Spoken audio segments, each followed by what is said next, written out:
دا د چې دی استغفار دی ډیر استغفار کی الله به رزق پراخ کی الله به قرضی ختم کی الله به غربت ختم کی چې کم سړی استغفار ډیر وای نو چې موقع میلاویږي استغفر الله تعالی ربی من کل ذنب واتوب الیه بس استغفر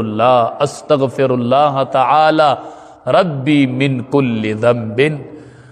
الله زب بخنه غواړم او توبه وباسم نو چې کم سړی استغفار ډیر وي الله به د رزق پراخ کړي دا نه منلو خبره ده چې سړی استغفار ډیر وي او د دې رزق تنګي او د دې په رزق کې تنګي نو بار بار د ورځې موقع میلاویږي ډیر وي خو که ډیر نشو ویلی نو کم از کم ده 100 پیرې خو چې د ورځې خامخا سړی وایي 500 دې وایي خو چې نشي ویلی نو 100 پیرې خو خامخا د دې سره الله رزق فراخه کوي دویم هغه لیکلي دي یو سړي باندې قرضه ده او رزق یې تنګ دی نو دویمه نسخه هغه دا لیکلي چې دی د درود شریف ډېر وایي چې کم سړی درود شریف ډېر وایي دی به نه غریب کیږي دی به نه غریب کیږي چې کم سړی درود شریف ډېر وایي د ده به رزق فراخ وګورئ پې ټرای پې لګوکئ خلق وزمایل ازموده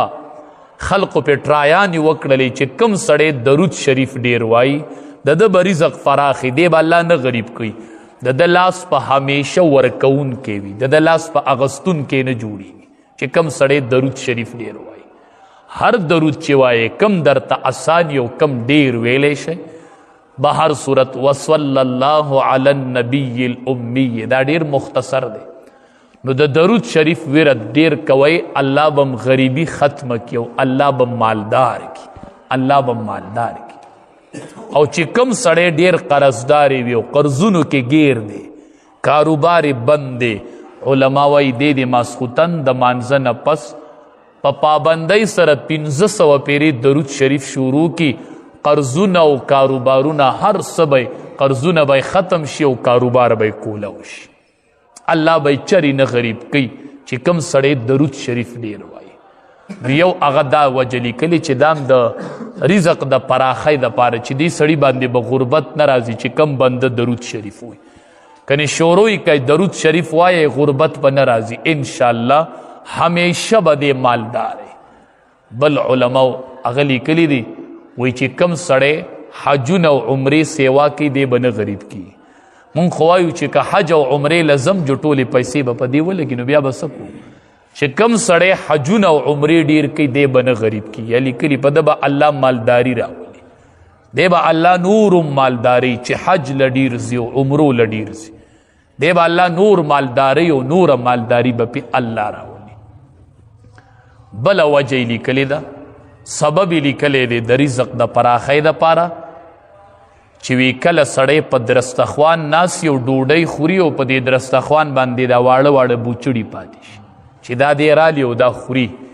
یو به دی الله غریب کوي نه او بل به د ده حافظه مضبوطوي د ده نه به ییر نه راځي نن سبا زنانو ته څومره د ییرو مسله ده ییر دی رانه ییر شو رانه چې دقه د درستخوان د بوچړي رالی او خوري یو به الله غریب کوي نه او بل به الله حافظه مضبوطه کوي د دې سړي حافظه به مضبوطه وي د نه به ییر نه راځي چې دغه بوچړي خوري چې کم په دې درستخوان باندې پاتې کیږي او دی به نه غریب کیږي نن سبا د غربت غټه وجه چې د هغه د رزق بې قدري ده بوچړي خواړه څه کوي چې لوښو کې به ډوډۍ پاتې شي او هغه به په ناوګو کې په لارو کې به وي په هغې ناوګو کې چې هغې کې به د پلشونو او د غسلخانو اوبه به او د هر کور نه چې اوبه را بهیږي په نالو کې پکې چاول را رواني د وروج د ډوډو هغه بوچړي پکې را روان وي په دې پسې غربت را روان دی او نیستي پسې را روانه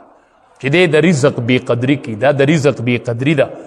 دا بوچړي چې په درستخوان پاتې شي په خپله هم خورئ او بچو ته م وایه دا بوچړي روچتوه دا خورئ په دې الله د بنده رزق سیوا کوي دا بنده به نه غریب کیږي تاسو به لیدلي ډېر مالدار به م داسې لیدلي چې اچانک غریبانان شي ډېره نیستي پې راشي دا دی د رزق بې قدري وکړي هسې دا درستخوانونه داسې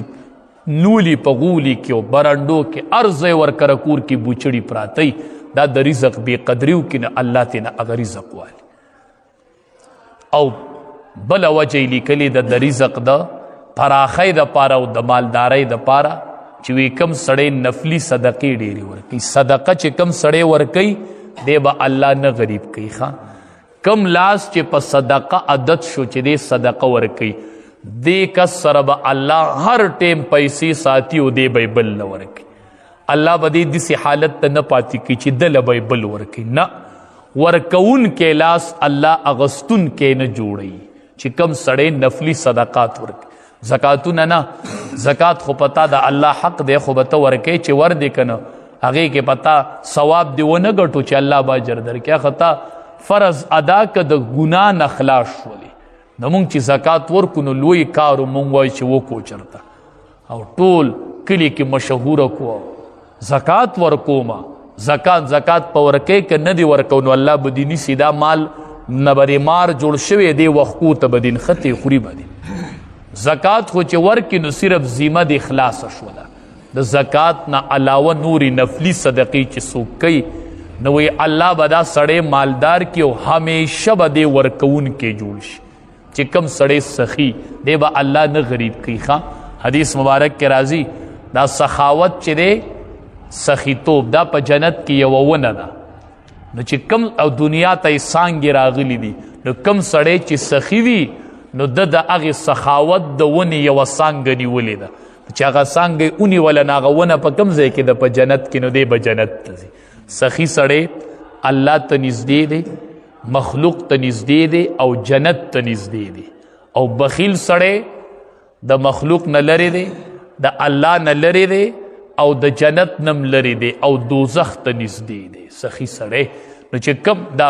بخیل سړی نو چې کم سړی صدقه ډېره ورکوي الله به دې نه غریب کوي. الله به د باندې مالداري راولي او همیشه به د لاس ورکوونکی وي. دا به اغوستونکی کیږي نه چې کله دې نفلي صدقې ورکوي. دا ډېر ښه صفت دی، دا ځان کې پیدا کو. غریب کیږي به نه دا بنده چې کله دې نفلي صدقات ورکوي. دا 5 وجې لیکلي دي د مالدارۍ او د غربت د ختمولو دپاره. نو ابو ذر رضی الله تعالی عنہ فرمایي وی نبی کریم صلی الله علیه وسلم چې راته نصیحت کو نو ماته وی علیک بتقوی الله، بس تقوا اختیار کړه، الله نه یریږه. قلت ما ورته وی د الله حبیب زدنی، نور راته پسې لږ سیوا وکړه، نور نصیحت راته وکړه. وی نبی علیه السلام راته وی چې علیک بتلاوت القرآن، یو د الله نه یریږه او یو د قرآن تلاوت شروع فإنه د قرآن تلاوت شروع کا فإنه نور لک فی الارض وزخر لک فی السماء. الله نه یریږه. ما ورته وی چې نور نصیحت راته وکړه نو وی چې د قرآن تلاوت کوه. دا په ځمکه کې نور دی او په اسمان کې ذخیره ده. ځمکه کې نور دی، مخې ته به دې رڼی چې د قرآن تلاوت کوي، مخ به دې روښانوي، قبیله به دې روښانوي. د قرآن تلاوت کوه، د قرآن تلاوت کوه. دا په ځمکه کې نور دی او په آخرت کې به دې ذخیره جوړه شي. وزخر لک فی السماء، د آخرت دپاره دا لویه سرمایه ده، دا لویه ذخیره ده چې د قرآن تلاوت کوي او دا جمع کیږي. مونږ باندې کلونه تیر شي، روغ کال تیر شي، مونږ قرآن ختم کو په ناظره. قرآن کال یو روجه راشي او بله راشي او مونږ پکې چېرته قرآن ختم نه کو. نبی علیہ السلام راته وی چې د قرآن تلاوت کوه. ما د نبی علیہ السلام نه تپوس وکړو چې د الله حبیبه د آسماني کتابونه څومره نازل شوي وو. ما ته وی چې 100 صحیفې نازلې شوي دي او 4 آسماني کتابونه. د اسمان نه 100 صحیفې راغلي دي او 4 آسماني کتابونه دي. ما ته وی چې 50 صحیفې چې وي دا په حضرت شیس علیه السلام